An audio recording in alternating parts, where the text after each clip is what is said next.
Hello everyone, welcome back to my channel study law with KK. मैं हूं केके। तो आज हम डिस्कस करेंगे इंडियन कॉन्ट्रैक्ट एक्ट का section 11।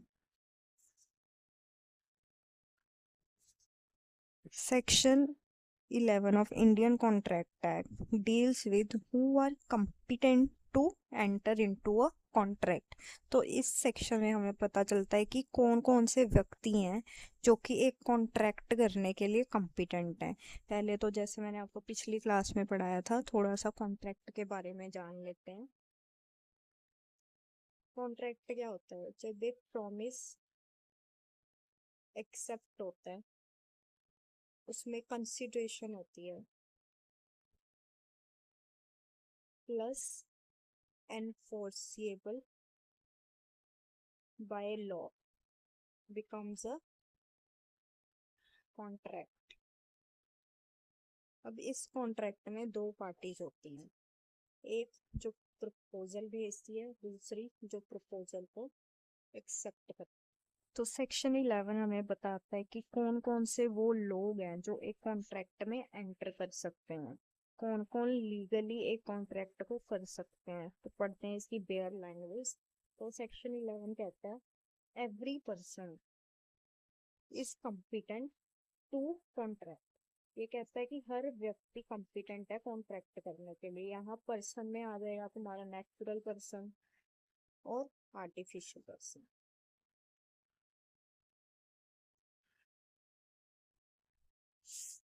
Who is the age of majority, ये है फर्स्ट पॉइंट। तो पहला पॉइंट कहता है कि हर एक पर्सन, हर एक व्यक्ति जिसने अपनी मेजोरिटी की एज अटेन कर ली हो according to the law which he is subject.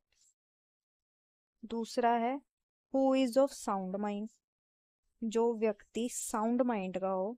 तीसरा है हमारा is not disqualified from contracting by any law to which he is subject. तो पहला कहता है मेजोरिटी की एज होनी चाहिए, दूसरा कहता है कि साउंड माइंड, तो तीसरी हमारी एलिजिबिलिटी है कि वो व्यक्ति लॉ के द्वारा डिस्क्वालीफाई नहीं होना चाहिए कॉन्ट्रैक्ट में एंटर करने के लिए।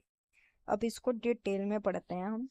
तो पहले जान लो, 3 पॉइंट्स हैं। Following are capable competent to enter into a contract.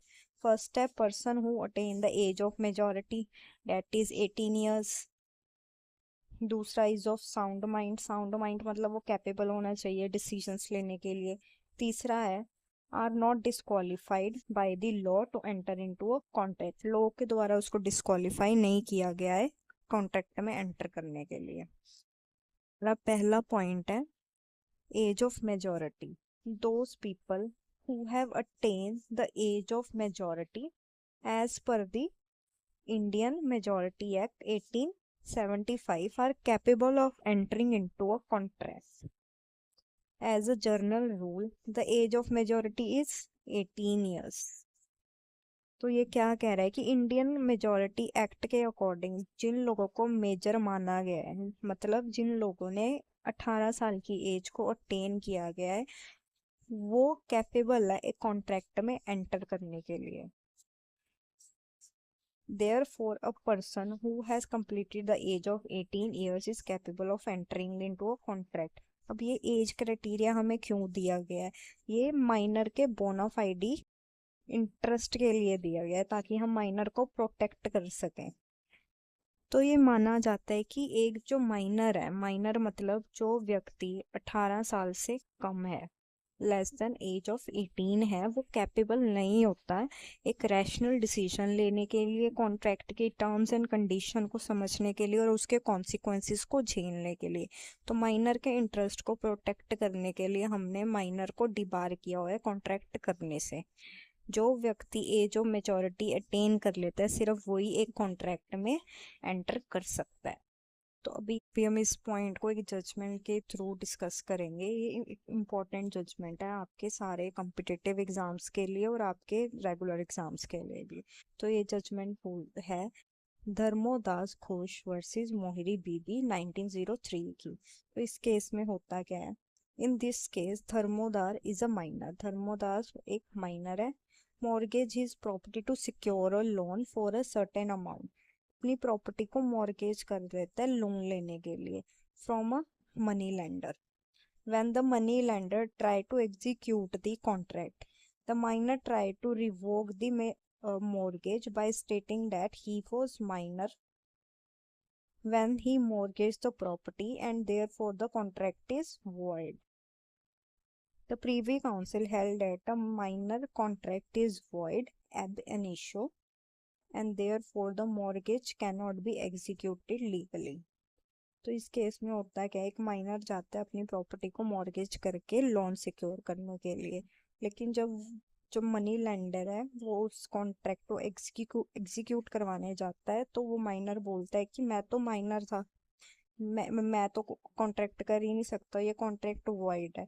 तो प्रीवी काउंसिल भी ये डिसीजन देती है कि माइनर के साथ करने किया गया कॉन्ट्रैक्ट वॉइड एब इनिशियो है, क्योंकि माइनर कैपेबल नहीं है कॉन्ट्रैक्ट में एंटर करने के लिए अकॉर्डिंग टू दिस सेक्शन 11. हमारा दूसरा पॉइंट है person of sound mind. Only those with the sound mind are competent to enter into a contract. जो लोग साउंड माइंड के होते हैं सिर्फ वही एक कॉन्ट्रैक्ट में एंटर कर सकते हैं. By doing so the provision means that anyone who lacks mental capacity to adjudge the consequences of entering into a contract or fails to understand the terms of a contract due to mental incapacity is incapable of entering into a contract. तो ये provision हमें क्या बोलता है, वो लोग जिनकी mental capacity इतनी नहीं है कि वो समझ सके कि कॉन्ट्रैक्ट के कॉन्सिक्वेंसेस क्या हैं, टर्म्स कंडीशन क्या है, और वो इनकेपेबल हो जाते हैं कॉन्ट्रैक्ट में एंटर करने के लिए. Every party to a contract must be able to understand comprehend the terms obligation and consequences. जो भी पार्टी एक कॉन्ट्रैक्ट में एंटर कर सकती है वो सक्षम होनी चाहिए कॉन्ट्रैक्ट के टर्म्स को समझने के लिए, ऑब्लिगेशंस को समझने के लिए, तो उनके कॉन्सिक्वेंसेस को समझने के लिए clearly. And there must be consensus ad idem और meeting of minds between all the parties. तो ये क्या कहता है कि कंसेंसस एड इडम एक लीगल मैक्सिम है जो कहता है कि सेम व्यक्ति सेम चीज पे सेम वे में एग्री करे. इस पॉइंट को हम समझते हैं एक केस लॉ से. तो ये केस लॉ है अशफाक कुरैशी वर्सेस आयशा कुरैशी 2010 का. In this case, the parties enter into a marriage under Muslim law rituals. तो मुस्लिम लॉ में जो मैरिज है उसको कॉन्ट्रैक्ट माना गया. And post the wedding, the wife stated that she was intoxicated and not in her sense while undergoing the marriage rituals, and therefore the contract of marriage is void and cannot be executed. तो इसमें क्या होता है facts में, जो wife होती है वो बोलती है कि जब शादी के रिचुअल्स हो रहे थे उसका कंसेंट लिया जा रहा था तब उसको इंटॉक्सिकेटेड किया गया था जिसकी वजह से वो अपने सेंसेस में नहीं थी अपना कंसेंट देने के लिए. तो इसलिए ये मैरिज क्या है, वॉइड है और ये एग्जीक्यूट नहीं हो सकती. तो हाई कोर्ट कहता है of Chhattisgarh held that contract is void and the petitioner is not bound by the marriage as she entered into a contract while being incapable of adjudging the consequences of her actions. तो इसमें court बोलता है कि ये contract void है क्योंकि जब उसने अपना कंसेंट दिया, जब पिटिशनर कॉन्ट्रैक्ट में एंटर हुई उस वक्त वो उसके कॉन्सिक्वेंसेस को जज करने के लिए इनकैपेबल थी अपने एक्शंस को जज करने के लिए, इसलिए इस कॉन्ट्रैक्ट को वॉइड डिक्लेयर कर दिया. तो हमारा नेक्स्ट पॉइंट है थर्ड और last point, absence of legal disqualification. पढ़ लेते हैं. If a person is disqualified from entering into a contract by virtue of any law statutory provision then the person is not competent to contract as party in India. ये provision हमें क्या बोल रहा है, ये कह रहा है कि किसी व्यक्ति को अगर कानून के द्वारा या फिर किसी स्टैट्यूटरी प्रोविजन के द्वारा डिबार किया जाता है कि ये कैपेबल नहीं है एज अ पार्टी इंडिया में कॉन्ट्रैक्ट करने के लिए, तो वो उस व्यक्ति के साथ हम कॉन्ट्रैक्ट नहीं कर सकते. specific legal provisions of certain law disqualify a person from entering into a contract based on concern of public policy, sovereignty, state interest।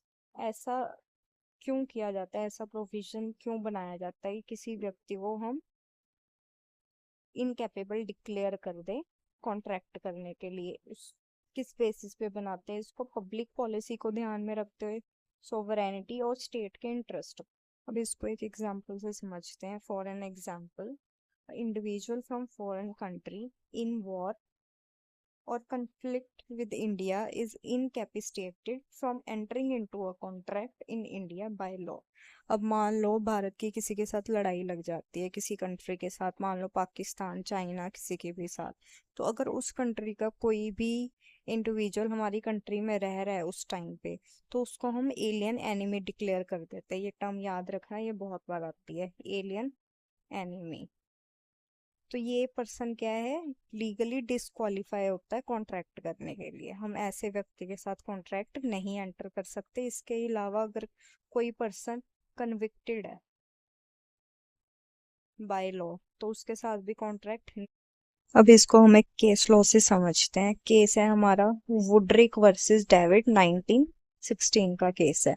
In this case the plea was filed in front of the Madras High Court was for the recovery of rent। एक Madras high court में plea file होती है rent की recovery के लिए। The plaintiff is in this case is a lessee and the defendant is lesser। ठीक है, the defendant was a German subject and in 1914 the defendant was declared an alien enemy due to the World War। तो क्या होता है, 1914 में world war लगती है जिसमें जर्मन का एक व्यक्ति भारत में रह रहा होता है, तो उसको कोई अपना घर, जो प्लेंटिफ है उसने अपना घर रेंट पे दिया होता है, तो जो प्लेंटिफ है वो केस फाइल करता है उससे रेंट रिकवरी का।